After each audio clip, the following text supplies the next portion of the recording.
সকাল থেকে পড়েছি যে মেলা, এখন আমি তোমার ঘরে এসে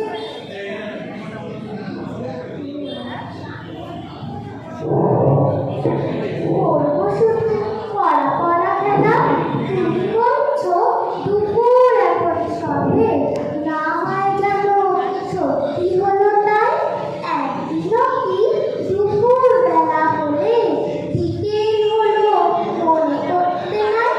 আমি তো বেশ ভাবতে পারি মনে, সূর্যি ডুবে গেছে মাটির শেষে, গান্ধী বুড়ি চুপ করে এলেন।